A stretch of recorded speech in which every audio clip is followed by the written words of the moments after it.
What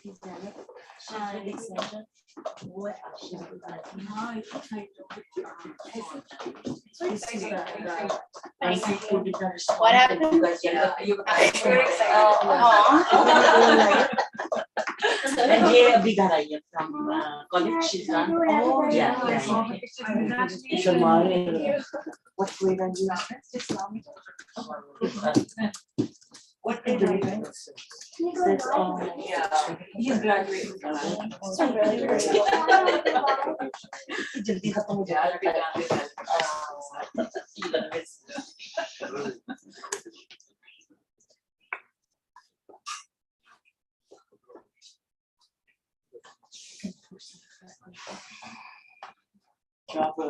One more second. Yeah, she's at a center right now. Oh, okay. My KPM is from my KPM. Oh, nice. A lot of people from Accenture are KPM. Yeah. It's like a nice recycling bin. Gee, that's right. That's right. Accenture is a good place.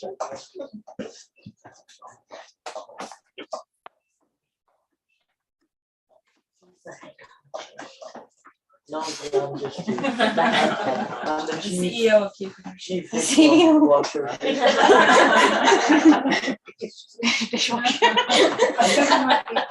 thought he founded KPM. I thought so too, yeah. I'm just hoping that Maheen does well with her book, and then I don't have to work. Yeah, that's high. That's the American dream. Yeah.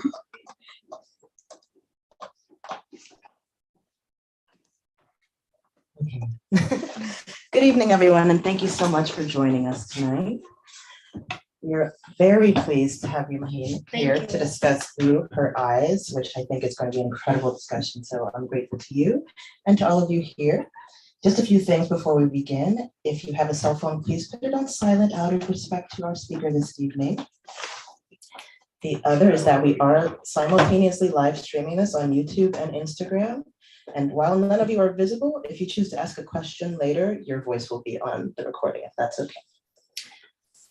Lastly, if you're brand new, we are Lost City Books. We are a used, new, and rare bookstore, as you can see, located in the heart of DC. So thank you all for fighting the Friday night traffic to be here. If you have a chance to take a look around our store, you'll notice that our selection is very carefully curated by the staff, the booksellers, and the administration here, because we really, really care about our readers having access to fascinating and good books, especially from folks from our own community. So Through Her Eyes being a part of our shelves is very exciting for us. So without further ado, Maheen, I would like to ask you to introduce yourself a bit and tell us a little bit about yourself. Sure. Hi, everyone. Thank you so much for coming out tonight. As you all know, my name's Maheen. I went to NYU for my undergrad. That's where I got the idea that I wanted to write a book. Because before that, I would never, I used to write for myself a little bit back in high school, but it was always very personal. So I never thought I would actually be sharing it with the world. But here we are. It took about 4 or 5 years to finally get this out in the world. And I'm super excited for everyone to actually, read the story and kind of, I feel like being an immigrant American or being like Pakistani American, coming from 2 cultures, I feel like that is something that everyone can relate to, especially in this room, or just being from any 2 cultures, whether that be Pakistan or not, and being American. I feel like all through our lives, we carry the 2 cultures together, whether that be like your upbringing or your some certain traditions. And there's also traditions that you adapt when you're growing up here in America. So I feel like carrying both of them is really important. And this story, I feel like highly focuses on that, as well as just finding yourself. Because I feel like when I went to college, that's when I truly found my own voice. And that's what led me to write Through Her Eyes. And so Through Her Eyes is a deeply personal story. It features all of these very specific elements from your life and your experience, but also manages to reach sort of this common experience of people from your culture and people from dual cultures living in the United States. Can you tell us a little bit about why that kind of jumped out to you as something that was an important story to tell? Sure. So honestly, I realized, kind of going back to my childhood years, elementary school was a lot of fun, just hanging out with friends, not really caring about school, not really caring about grades or like anything, related to school. When I went to middle school, that's when I kind of felt the change happen because used to live in Centerville. All my friends that went to elementary school with me, they went to a different elementary school. They went to Stone Middle School. Well, my family moved to Fairfax, so I went to Lanier. And being the new girl at school, I think the social atmosphere was very different in a sense that I felt like the groups that were already made, where people who had been together since first grade, second grade were still friends. And I kind of found myself to be the new girl. So that experience sort of led me to become a little more observant about myself, kind of spending more time with myself, kind of observing the social structure. And that honestly led to something really beautiful. It made me more connected to who I am, or what do I agree with, what do I not agree with, like kind of looking at, kids gossiping about relationships or hanging out in the same social groups and, date. And that's when like your dating scene comes in.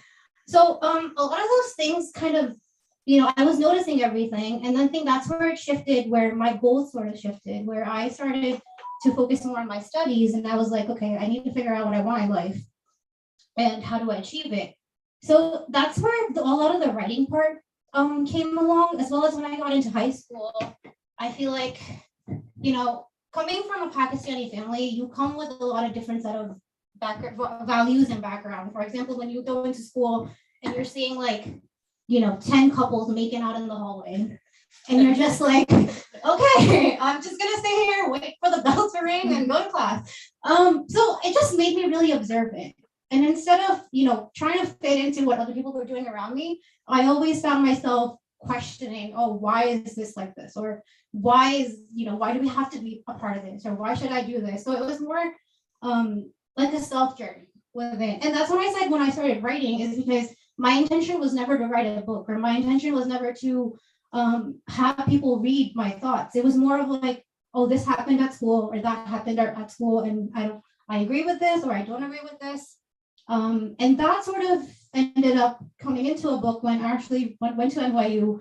I wrote an essay for one of my classes, which was a very personal essay, but the professor was really interested on why the character thinks the way she does. And that's when I realized, like, oh, I can't just be like, I think this, or I don't agree with this. If I want to write a book, I have to take you on the journey of why this character feels the way she does, what influenced her to think the way she does. And I feel like a lot of times we're told how to write, like not in general, like how to write, but in general, all throughout school, I was told 5-paragraph essay, introduction, three detailed paragraphs, conclusion. And I feel like no one really cared what I wrote about. Everyone just cared about, did I meet the standard? Did I fit into the requirements? And I think that's what bugged me about writing. I was like, no, that's not what writing should be. I feel like writing should be something personal. If I'm not putting out in the world something that's, different, something that comes from within, what's the point of someone reading it? Why would you bother reading something that's structured? So with this book in general, I just wanted it to be purely my voice. It's so interesting that you say that, because when you go back to talking about being a part of dual cultures and being, a part of the legacy of being an immigrant as well, you have this, especially in the United States, this narrative of forced assimilation, where, you're telling the story of just watching people make out in the hallways and how that's just like a culture shock. Yeah. But if you think it's weird, then you're the one who's weird, right? That's true. And similarly, when you talk about your writing, you're talking about, there are these prescribed structures that are correct, right? And it sounds like very early on, you already began to sort of unravel those prescribed structures and started re-examining what it means to express yourself and your identity. Can you tell me a little bit about how that felt, how that feels to sort of break down these structures that are expected of you while maintaining, the expression of your identity? Honestly, it feels amazing. I actually, throughout, like you said, I do feel that. I feel like I matured really early on. In a sense, like I was very self-aware at a really young age.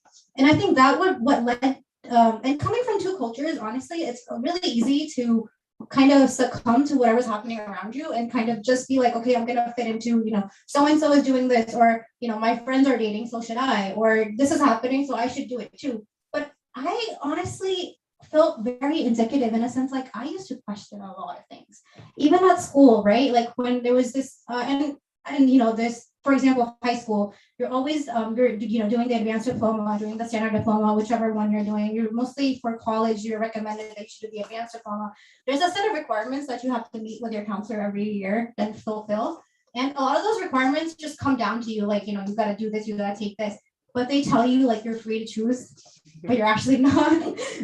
So in general, I feel like I used to just, question a lot of these things. And that's what kind of led me, okay, this is what I want, and this is what I'm expected to do. Obviously, I'm expected to get good grades. I'm expected to do well at school. I'm expected to meet those standards. But then I have to figure out what I want ahead in life. And I think even in my high school years, when everyone was focusing on a lot of popularity or who's popular, who's not, there's a lot of social drama, obviously, that also goes on in high school. I was very much like, okay, gotta apply to these colleges, gotta get in.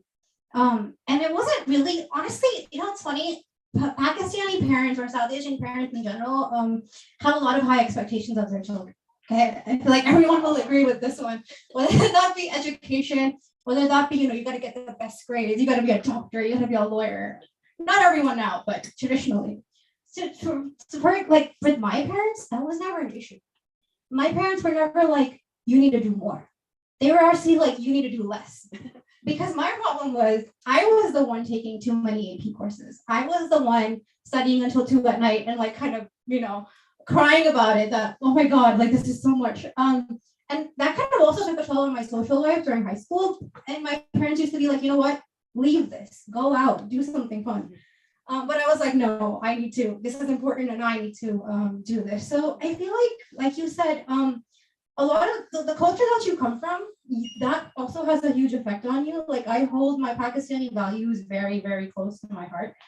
Obviously, there are some things I agree with, some things I don't agree with, but I feel like that does have an influence on the way you think and the way you are expected to be. For example, in high school, when it came to relationships, nothing in my life bothers me as much as this does. Everything felt so temporary. Like, okay, you're with this person, 6 months later, you're with someone else. Fine. I mean, there's nothing wrong with liking different people, but it's like, when you come from a Pakistani family or when you come from a different culture, your expectations about relationship are really different as well. You're not always looking for temporary pleasures. You're more thinking long term, like, okay, does this person fit into my life later on? What does my future look like? You're not just like, oh, I'm going to have a good time and I'm going to walk out of this. And that's what I saw a lot of happening, whether that be in high school, whether that be in college.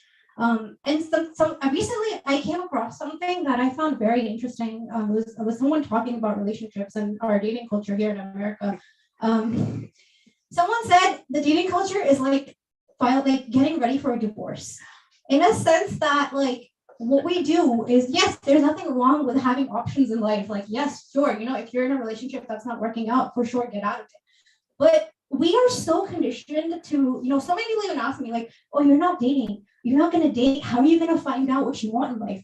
Maybe I'm not dating because I know what I want in life. So the funny thing is we are given so many choices that, oh, you must try. This is not working out. Oh, you must try again. So try so many times till you find the right one.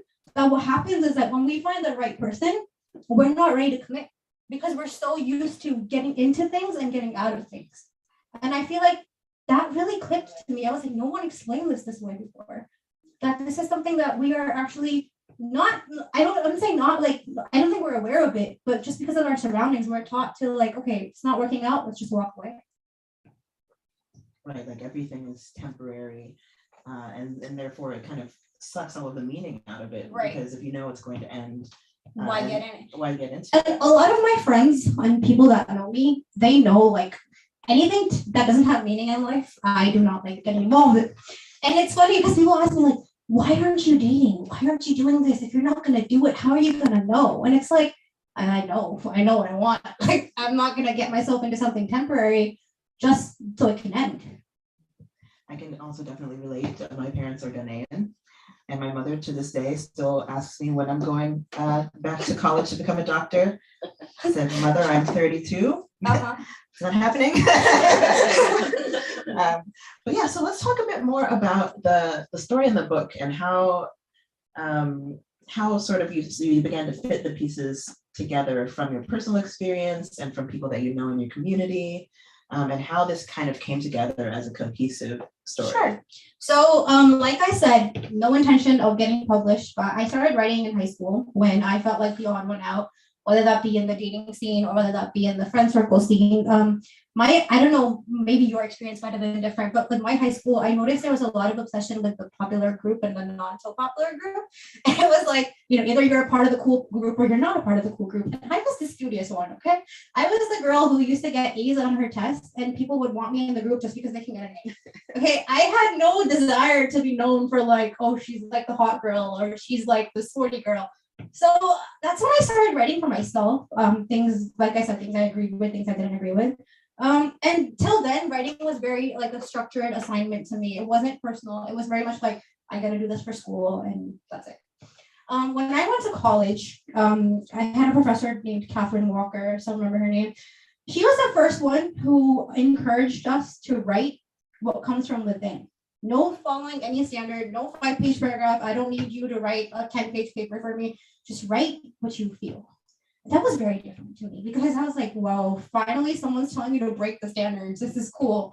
So I wrote a paragraph, an essay about my life in general, and just things that I faced in high school and things I didn't agree with. And that essay she really liked, and that's what encouraged me to actually take writing seriously as an art, because it was that one place where I found I could be myself.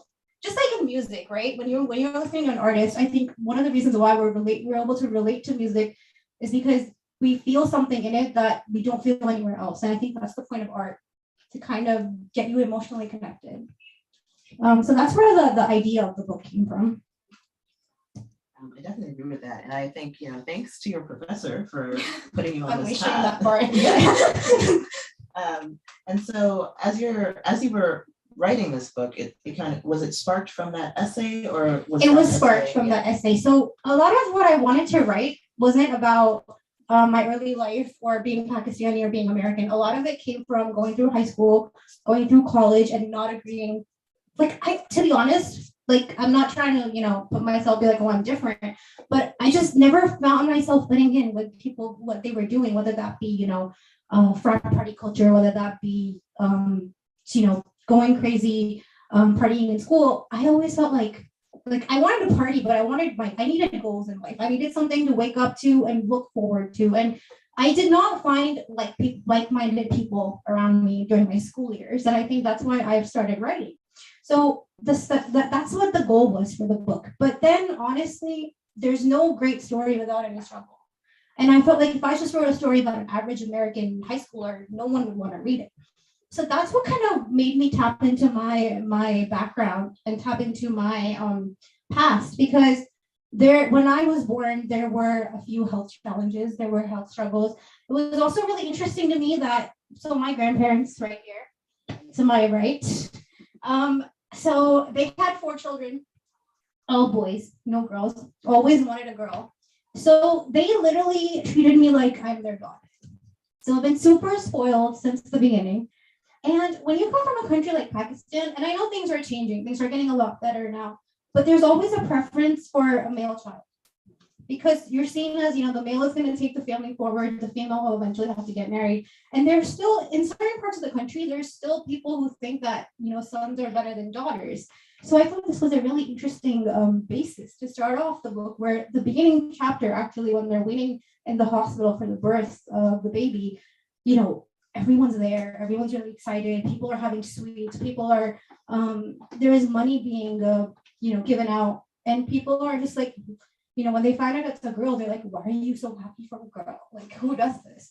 So I thought that cultural shock was really interesting. And it's really interesting because when you're younger, you don't realize these things. You don't think about, oh my God, what a blessing it is to be born in the family I was born in. You just think like, oh, your family, the way your family is, you feel like everyone's family is like this. But when I grew older, especially when I went to college, when I see, like I said, then again, things are changing now. But then again, if you go to the average areas and the slums in Pakistan, the average girl does not have the life that I probably do have, or that I was given so freely because my parents never differentiated between a boy and a girl. So I feel like these realizations came a lot later on, and I thought it would be really interesting to kind of compare that with the American culture. And there's a really funny scene, and not that my family thinks this way. They've always been, live your life, do whatever you want sort of people, which I'm really grateful for.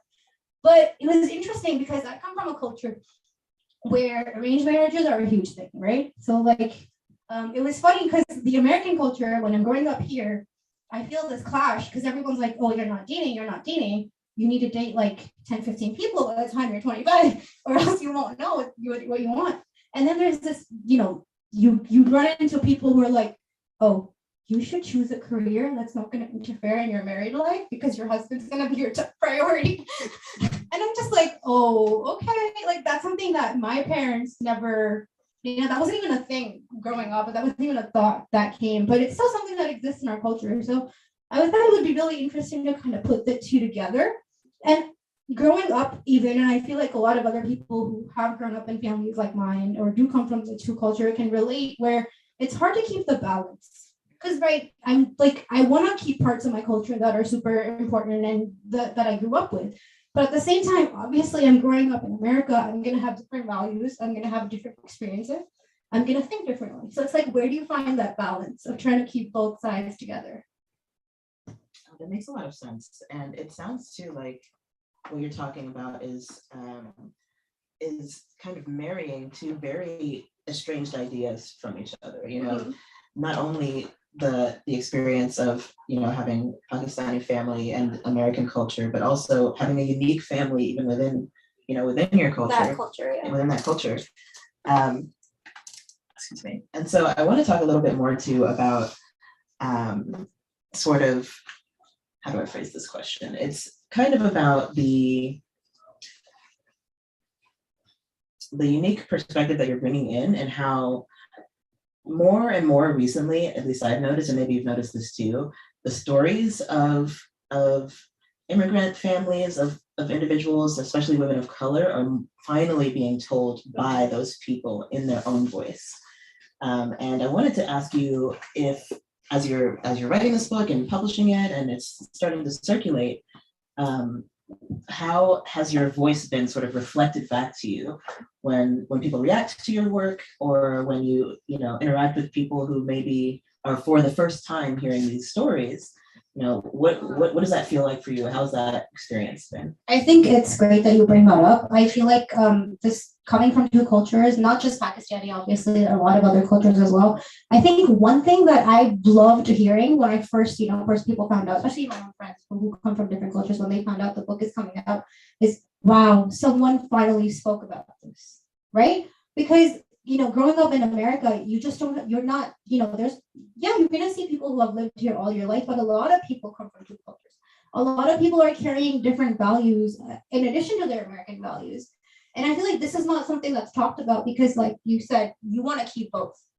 And also, I feel like people who do come from, for example, one of my best friends, she's Chinese American. So obviously she has her Chinese culture, and she also has grown up with me in college. The way we think about dating and the way we think about relationships is so similar compared to if I were to talk to someone who, was just in that temporary hookup culture. I feel like you bond in a different way because a lot of people will not understand which aspect you're coming from. Having that cultural values, they don't understand where you're coming from or why you are the way you are. And if you're not doing something, for example, like when you're in school and you're not dating, they're like, why aren't you doing this? Oh, you have no experience. You're inexperienced. But I feel like that does come from being from a different culture because you're carrying a certain set of values that you saw growing up, or your parents gave you, or whatever the thing may be. And I think we need to be more open about accepting those values because I feel like I have conversations with a lot of my friends who are on the same page as I am, but in front of the world, they'll just agree to whatever is they're being told. Because obviously, like if you're in a group of 10 friends, you don't want to be the one to be like, oh, you're the one who's not dating, or you're the one who's not doing this. Oh, why aren't you drinking? Oh, you should drink. Drink, come on, do it. But it's like, let's be proud of our choices. Let's not be like, oh, because someone else is doing it, let's do it. Why don't own up to what you believe in? And it's not even about being Pakistani or being, from a different culture. It's also about finding yourself. A lot of this book is also about self-discovery. As she grows up, she goes to frat parties, she even goes to clubs. I'm not gonna lie, I've tried everything, but it's like you try things and you realize, okay, this is what I believe in, this is what I don't believe in, this is for me, this is not for me. And as a human, not even, then again, let's keep the culture aside. As a human, it's important to know what you believe in and what you don't believe in, because you just can't follow the crowd. You can't always follow what's being told to you. And I feel like I'm definitely someone who has her own opinion about everything. Absolutely. It's really important that you just said that too, about there's the cultural literacy aspect, right? Yeah. We're talking about, from the outside viewer in, watching someone from another culture to yours, operate in a way that maybe seems strange to you, but it's completely natural, and they're standing in their own beliefs, right? And it's also the respect of the individual and your own humanity and choices in self-actualization, right? And those things definitely, at least if you ask me, I think they go hand in hand, right? And I feel like this book is such an excellent integration of all of those ideas, where you're bringing in this culture, the cultural aspect and the importance of the cultural background, while also asserting the individuality of the character and how all of these things go into the person, but the person is their own whole self, right? And so I want to talk a little bit about that some more and ask you about sort of the self-actualization and individual process of the character and how you crafted that to feel so natural through the book. So I think great you mentioned that. I think that's what was something that I always felt from within, and that's when, like I said, when I started writing in high school or for myself, it was a lot of those realizations, just my thoughts, right? Like, for example, and this is part of the book. So when I started college, I went to VCU before I went to NYU. And obviously first weekend away from home. And obviously your friends are like, okay, let's go to a frat party. And you're like, okay, it's my first college party, let's go. So she goes, I go. And, Richmond was very new to me. I wasn't really used to the area, nor did I even know like how to get back to my own apartment, because I was obviously my first day. So I go and everyone's expecting like, okay, let's go. I'm like, okay, fine. I didn't know anybody there except for one soul. It was my roommate. Like I didn't know anyone. And I was like, okay, let's do it. It's college. You should do it. Adventure. So we're walking around Monroe Park from 10:30 to 11:30, just trying to find a party to get into. It wasn't even our party. It was literally like a senior party, but we were just trying to find a random house to get into. And we find a party, and half of the girls go into that party, but the other half were just walking around because they didn't have enough space. So we're just walking around. And we get to this house where there's a lot of boys standing outside, and they're all like super drunk and noisy. Something really felt off to me there. I was like, okay, this is my first night out. I should go here because it's a party. But at the same time, something like felt really uncomfortable. I was like, do I want to go here? I don't know anyone. Like, what if something weird happens? And whatever. And going back to personal choice and how do you balance what's expected of you and what's not, you gotta listen to what's coming from within. You really do. If something doesn't feel right, don't do it. Just because someone else is doing it. So for some reason, it just didn't feel right. So I decided, I'm just gonna lie to my friends. And I'm gonna be like, I have an 8 a.m. class in the morning, so I'm not going to this party. And I did. And interestingly, my phone died. So I didn't know how to get back home. So I was like, okay, you know what, let's just leave. So I left. I made my way back to the dining hall. Luckily, I found someone standing there who I asked her for her phone, and I was like, can I please call? There was a Ramsafe bus that takes you back to, whatever address that you're trying to get to. So I called them and I was like, okay, let's go home. And on my way back, for some reason, most of the people would think, oh God, It's your first party. You're not attending your first party. That's bad. But for some reason, I was really happy. I was like, okay, you know what? I'm glad I got out of there. I come home. I slept. 4 a.m, I get a VCU alert on my phone saying so and so has been missing from so and so block at 4 a.m. And that address seemed very, very familiar to me. And I was like, whoa, I feel like I've been here.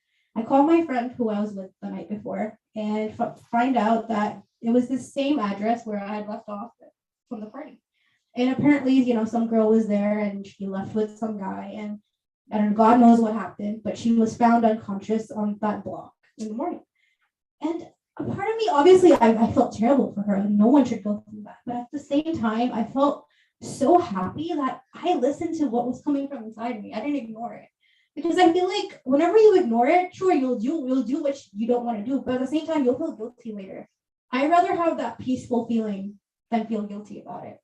And another funny thing is and my mom knows this. I always used to complain. I used to be like, I want to party, but I don't want to party to the point where I'm going crazy and feel like, I don't want to end up in a scary situation.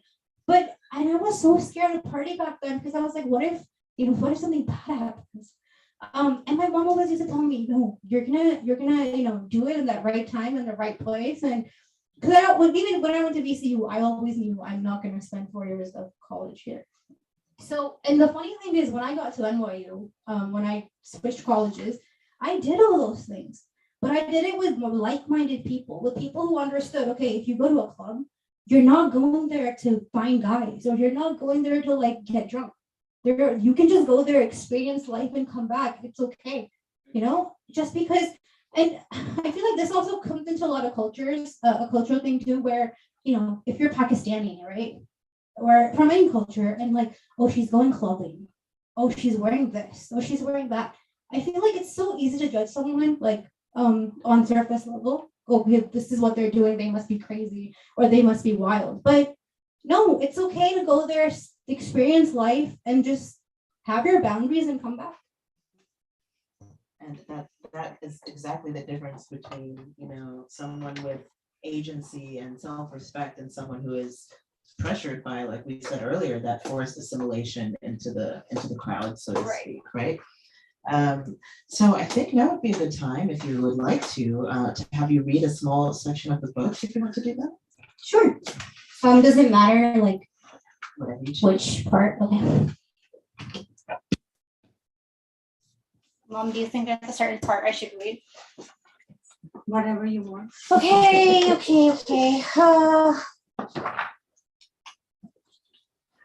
Maybe the part where your mom kind of showed some Pakistani culture. Oh, maybe the part where she slaps me. Okay, let's do that. I'm sure it was a friendly slap. Okay, so I won't have to hold it, right? It's fine? Yeah. Okay, let me just find it. Okay, so this is, let me see. Guys, my mom is not like this, but this is once in a lifetime. And she did once a while, and then you published. Yeah, I did. So, but this is the time when me and mom became, okay, you don't have to hold this one. Okay, so before this is a time when we were not as friendly as we are now. So, I feel like everyone has experienced this here, especially the kids. It's normal to like someone when you're growing up, especially when you're in 5th grade or 6th grade. It's not abnormal to like someone. It's normal. I'm just putting it out there for all the Pakistani parents. It's normal. If it's a girl, she's gonna like a guy. If it's a guy, she's gonna like a girl. It's okay, guys. It's okay. Okay, so this is a scene from that time. It was in 6th grade. Okay. That early? That early. Hey, I was 12. It's okay. It's not that early. Okay. After finishing half a page of homework, I got really bored. I reached into my school bag, took out a piece of paper, and started writing a note to Jared. On that piece of paper, I wrote Jared is mine, and I kept writing. I kept the piece of paper. Wait, sorry. Next to me as I finished my homework. But a while later, I crumbled it up to throw away in the trash can. The trash bin in my room was transparent, and I had nothing in it. I realized that if I threw the note in my trash bin, Mom would notice it as soon as she would walk through the door. I squeezed the piece of paper tightly in my hand and went downstairs to throw it away in the large trash bin that was in the kitchen. Of course, Mom wasn't going to go through the trash in the kitchen. Plus, the bin was bigger, so it would blend in, and no one would know. I thought to myself. I walked past her living room and made my way over to the sink where the trash bin was. I glanced over at the dining table, and Mom was on the phone with someone. I was sure that she wasn't going to notice. I opened the top of the bin by pressing on the lever by my foot, and I extended my hand out to throw the paper in. And suddenly I felt someone grab my hand from behind. I looked up and it was Mom. What is that? What's in your hand, Mom said. Her eyes bulged at me. My face had turned red, and she knew in a second that I was hiding something. Next thing I know, the Pakistani half of my upbringing came crashing, or should I say smacking on my face. My mother, the ever gentle, ever caring mom, slapped me. Then the question followed, who is Jared? For a little context, slapping is part of the Pakistani parents' handbook on raising kids.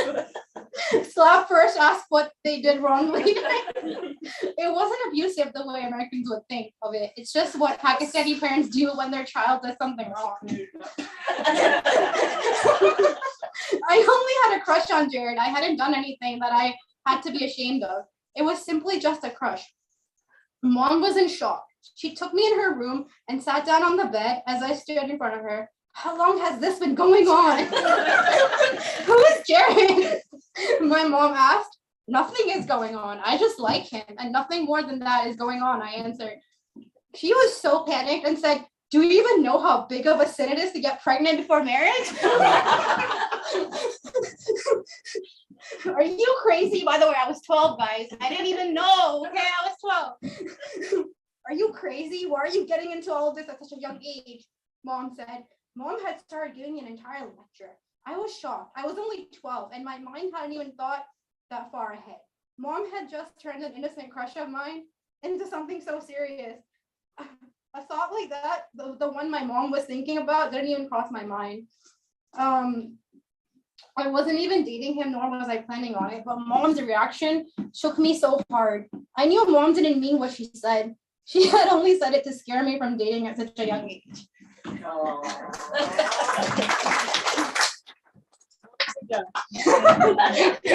That's so amazing because I have exactly the same story with my mother. Don't you know what to say? And oh my goodness. And I'm just like, I've never spoken to this boy actually. I'm just writing letters. Just writing letters. That's amazing. And it's so funny. And it's so relatable too, Thank you. I'm so happy you're able to relate to that. Absolutely. And I think it's interesting too because sometimes they say immigrant parents have eyes in the back of their head and spidey senses. You know what's funny? I have never been able to get away with a lie. Look from my mom. I can do it with my dad. I'm not even kidding. I can get away with things. How do you know? Maybe he's just. I just know. But my mom, no. I've only lied maybe twice in my life with her, and I think it was about grades, and it was about this boy. And both of the times I got caught, and after that I never did it again.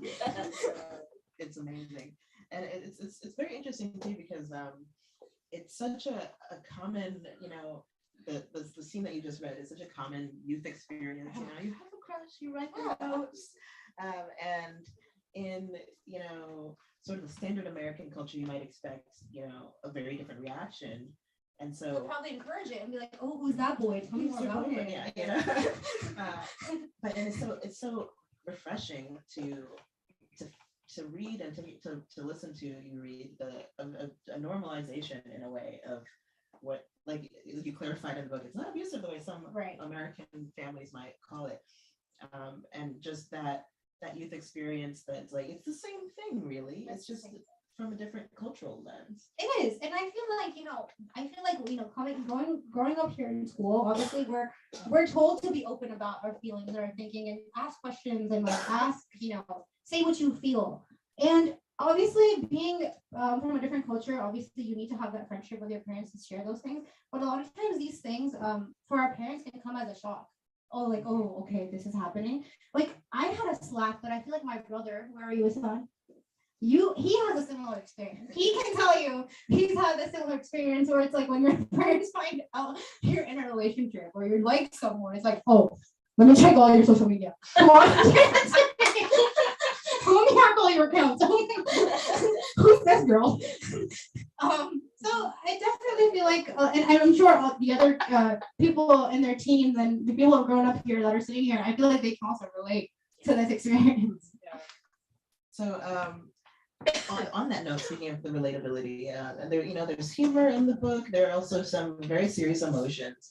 And I want to ask you about kind of who do you hope to reach with this work? Who is your audience, your ideal reader that would feel something when they read this? I really want.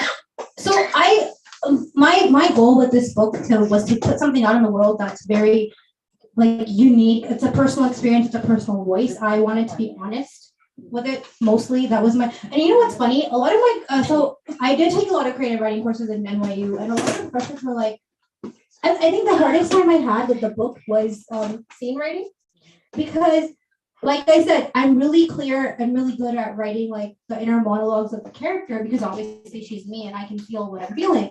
But to be able to put that in scene was a tough job. So like I said, having my honest opinion out there was important. But honestly, I really want young women to read this book.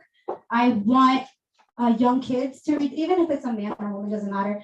But I really want people of my age to be able to relate and be able to find their own voice, because I feel like I said, a lot of times balancing the two cultures, or just coming from two cultures, and especially coming from two cultures where you're expected one thing in one culture and a completely opposite thing in the other culture, it's hard to keep that balance, because the world expects you, okay, don't wear this, don't do that, be religious, or don't, okay, just because you're wearing this, then this is not our values. I feel like it goes deeper than that. It's not just about what you're wearing or where you're going. Obviously, when my parents always had this philosophy, be friends with your kids, right? Because we're not growing up in Pakistan anymore here, we're growing up in America. And growing up in America, you're gonna be exposed to situations and things that might go against your values. Like I went to college in New York City. My parents were not there 24/7 to see where I'm going or what I'm doing, but it's that trust, it's those values that that you should keep. And I think for a lot of people to keep it in the opposite direction, a lot of people, especially Pakistani people, I'm not trying to throw anyone under the bus here, but they might judge me like, oh, she's lived in New York all by herself for 4 years, she must be wild, right? Or like she must not even know about her own culture, or she wears this, or she wears that. That's not how it is, because it's like you carry that with you wherever you go, and it's part of being who you are. Like I said, even if you're going to a club, doesn't automatically make you a bad person, doesn't automatically make you like, you're going against your culture. It's about how you carry yourself and your actions. So I really want young people to read this and find their own voice. Like we already have enough people telling us how to be and who to be, what to believe in, what to do. So try to, respect your roots, respect those things, but try to find who you are. And most importantly, follow your heart, because you're always going to be told what to do or how to fit in and who to be, especially even being a woman of color. You're always going to have expectations of, oh, you're a woman, you shouldn't do this, or you're expected to make a home, or you're expected to do this. So I think it's just important to find who you are. And for me, I feel like my experience of going to college in a different city away from my parents, being in New York, I felt, interestingly, even though New York is such a big city, I felt the closest to myself. Just so interesting, because in that crowd, I feel like I found my true voice, or I found what Maheen believes in, what she doesn't believe in. And I think that to me is the biggest gift of, coming of age. I think that's so beautiful, because you're really highlighting the way that, life offers such a variety of experiences, and there can be so many pressures to behave one way or another. But ultimately, the beautiful freedom of your choice to be your true self is the message that I'm receiving from you. So thank you for that. And I just want to say, I think the credit for this goes to my parents. And to be honest, because I feel like, a lot of times, even as immigrant parents, right, there's a lot of expectations, because obviously they're they came here for us, for us to have a better future. And there, some parents are like away from home, but they still want your kids to have those values. And there's nothing wrong with having those values. But I think the most beautiful thing that my parents did was just let us be who we are. In a sense, like, yes, you have, like, these are your values. You shouldn't cross this line or that line. But at the same time, they let me be. Like, I think one of the greatest things I feel as a girl is no pressure to be someone I'm not. And even today, I mean, so I'm working in New York City, but I'm at home because it's remote. I go to New York, and the most beautiful part is my parents don't call me. They don't call me. They don't ask me, where are you? When are you getting home? What are you wearing? They don't ask me those things. And it's so funny because sometimes I'm just like, you guys didn't call me the whole day. I should call you. And I think that is so beautiful. That is so beautiful coming from our culture. That often tells women how to be or what to do. And I'm not saying there's something wrong with it. Of course, it's fine. But I feel like when you've had so much freedom in life where your parents are like, okay, we trust you, we're gonna let you be the way you are, it's so hard when those questions do come in, and or the world questions you, or like you're like, why are you doing this, why are you doing that? Because personally, I've never had those questions. I've always been free to do what I wanted. And I think the most beautiful part about that is a lot of times people think, if the more, especially immigrant parents, the more restrictions we're going to have on our kids, the more they will succumb to our standards, right? The more they will not be influenced by the world. I've had a pretty opposite experience. I feel like the more freedom you give to your kids, the more they will not cross the line. For example, like I said, when I was in New York City, my parents never asked me, where are you going? Don't do this, don't do that, don't go to clubs. I'm the one who was like, okay, this is my boundary. I'll go here, I'll do this, but this is what I don't believe in. And I think that comes in when you're allowed to be who you are. If you're always going to be told, don't wear this, don't do this, don't go out with this person, you're going to want to do those things. It's like that rebellious nature of, I've had friends who were like, weren't allowed to wear certain things at home, but as soon as they would go out, they'd be like, okay, bye. I'm going to go crazy tonight. It's amazing too, because it's that trust that gives you the power, to make the best decision for yourself. And the agency and the autonomy is what empowers you to drive the bus of your own life. Right. I think that's great. I think we're getting close to time, so we can open it up to our audience members for questions. Just one thing I want to say lastly, and I know I see a lot of young people here too. I just want Are you talking about me? Sure. I just want to tell parents, trust your kids, and also let them do what they want to do. Let them be. Also, if it's a girl, it's a boy. If she wants to go out for college, if she wants to go to a different state, let her go. Just be friends with them. And I feel like you're in the long run, you're gonna be so much more happier than if you tell them how to be and then they rebel behind your back. And I think this also comes from my parents, because even my mom. So it took me a while. I think for my dad, I opened up to him when I was in college because we were spending a lot of time together. But before that, even when I was in high school, it was my mom who was like, I'd rather find out what you did from you than find out from somebody else. And I think that is the best policy to have with kids. And I really, really, really think that these two people right here, him and her, they're literally like my friends. Like, things that I can't say to anyone else, I can say to them. So I think you need that bond with your kids, especially being immigrants. I'm not jealous at all. I'm not jealous. Wonderful. Thank you so much. We can open it up to the floor now. If anyone has questions they would like to ask about the book, about your background. So one question I'm going to ask, although I'm familiar with your background, how do you, you talked about, not succumbing to peer pressure, right? So you bring in a different perspective. And a lot of change in this world has taken place because somebody brought in an outside-in perspective. But when that person brings in that outside-in perspective, that person is a minority, right? Because the other people are looking at you like, hey, you're weird. You didn't get the memo, right? And most people will not take that chance, but most is not all, right? And a lot of this change takes place because of that innovative, creative thinking. So how have you dealt with that look on people's faces like, hey, you didn't get the memo, You and know, you kept going in your own direction. And I'm so happy you brought that question because that's something that I feel like all of us face at any age, right? At any group.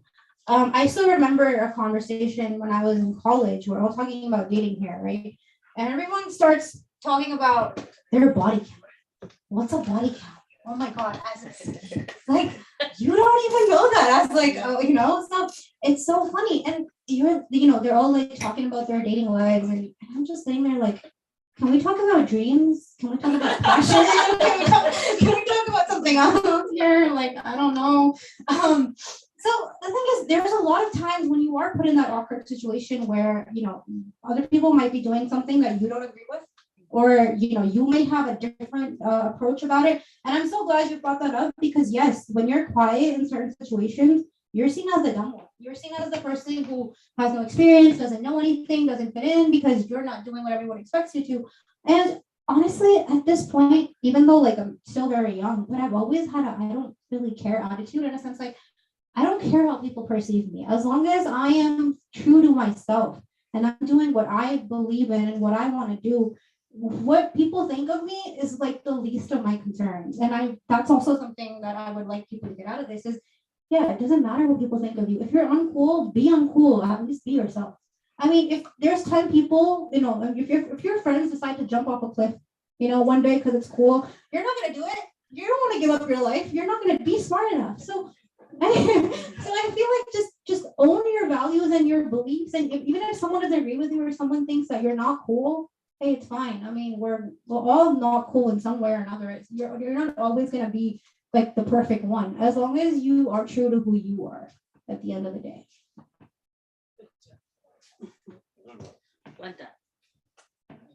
Absolutely. Any more questions from our audience? youngsters, any questions? Ask a question. Sure. Yeah. What was your biggest challenge in writing this book? My biggest challenge, okay, yeah, like I said, writing the scenes, right? Because then again, I was talking to mom about this before coming here. I was like, I'm not writing the next Hunger Games. The reason this book is here today is because I think I had a story to tell. There was something inside me that was burning to be told. And I suck at screenwriting. Like I suck at creating scenes. So for me to set the stage, like especially in the beginning 4 or 5 chapters, those chapters are when I'm very young. So it starts off at birth. And those chapters I decided to tell from my grandfather's perspective here. Because obviously, so it was funny. So when I started writing this book, I shared the storyline as if I was born, blah, blah, blah. And my professor goes, how do you know what happened when you were born? You were there. you don't know. So then, I mean, he gave me the idea, right, to start off from a different narrator. And so my grandfather was in the military. So he's always told me from childhood, he's always told me great stories.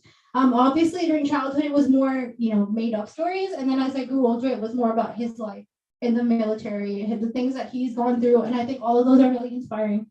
So that's where I took the idea from, like, oh, maybe I should have him narrate it. And that side, because then I can get the cultural shocks, and I can get the more wisdom, like the more mature point of view for the beginning part. And I think that was the hardest. It took the longest to write, actually, because it's a lot of scene. It's not a lot of my own thinking. The second half of the book was a lot easier to write because obviously it came from within. So it was just easy to put those down on paper. That makes a lot of sense, though, and it's a really cool, way to start the book is from an outside perspective, a different person's perspective, but still about the you character, Right.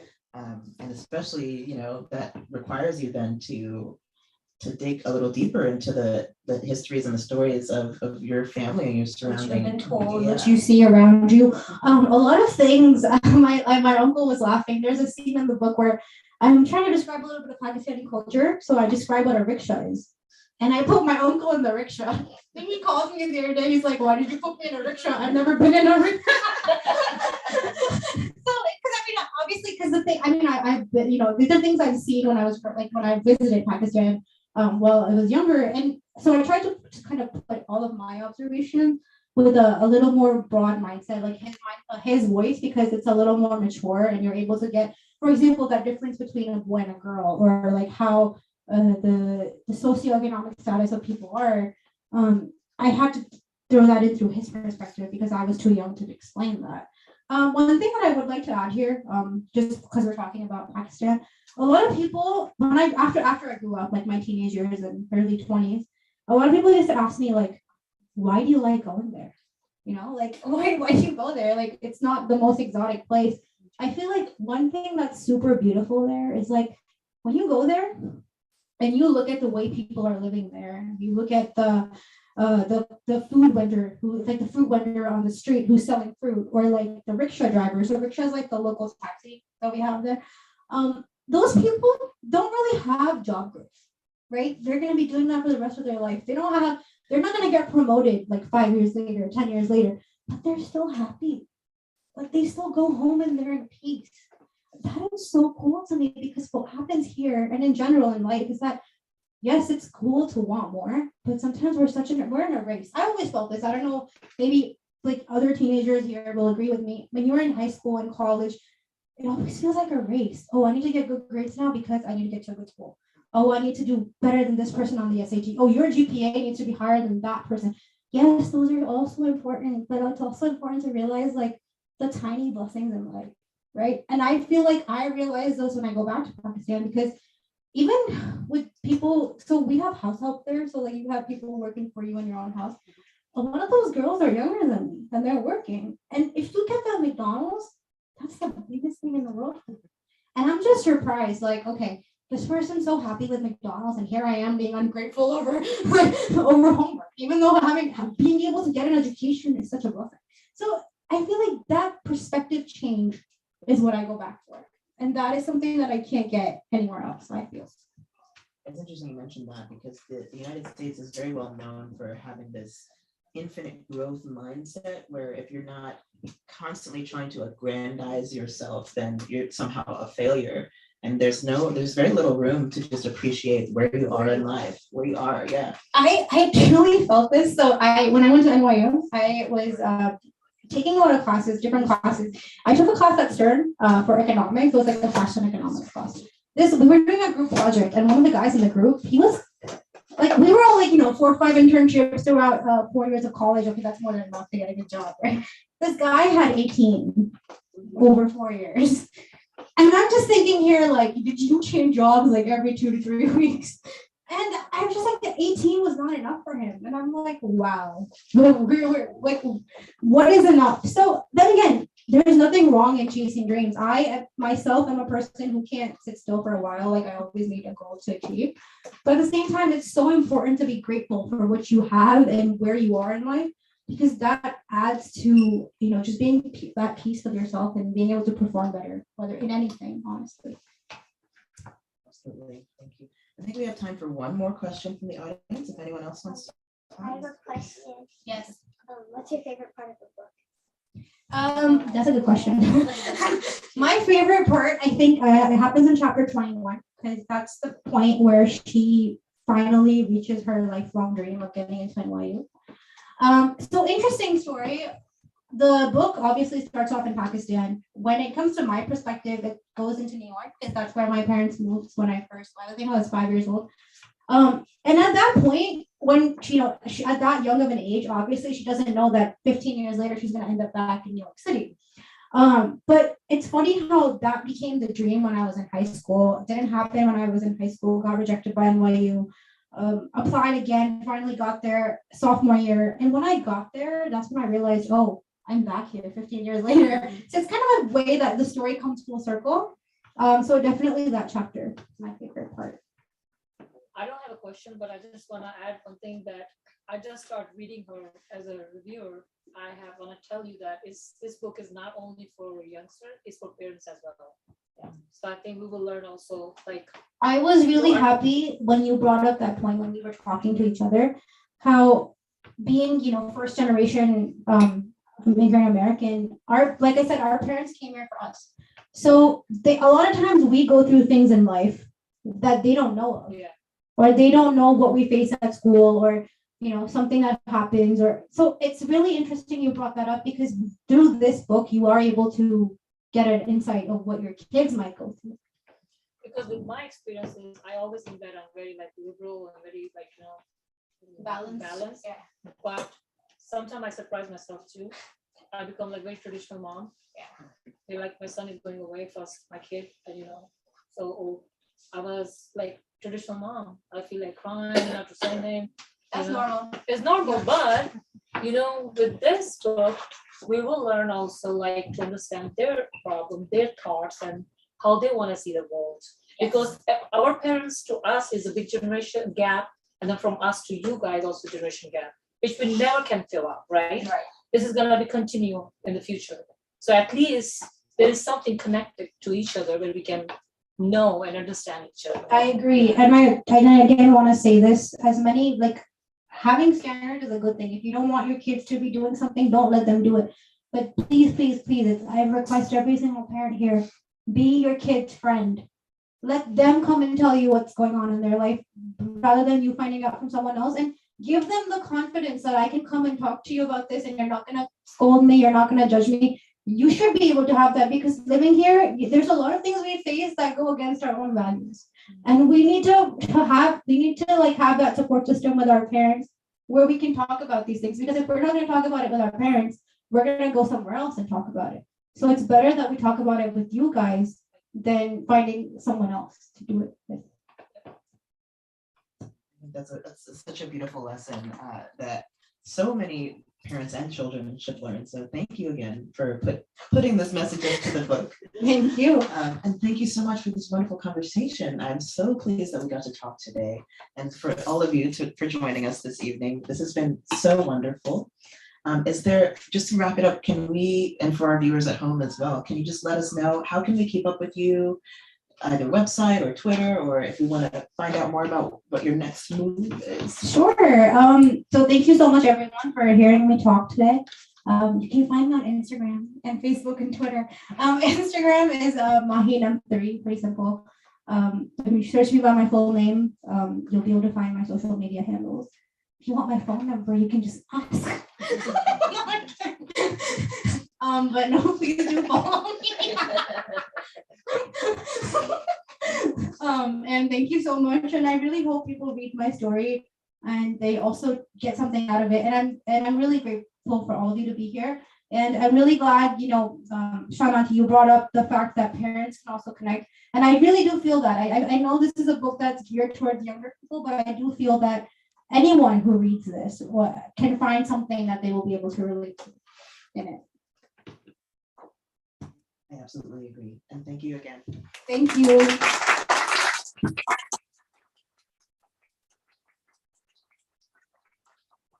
All right, everyone, if you want to, stand up, stretch your legs and Autograph, chat. autograph. Autographs, get the paparazzi over here. Yeah. Thank you everybody for coming. Really appreciate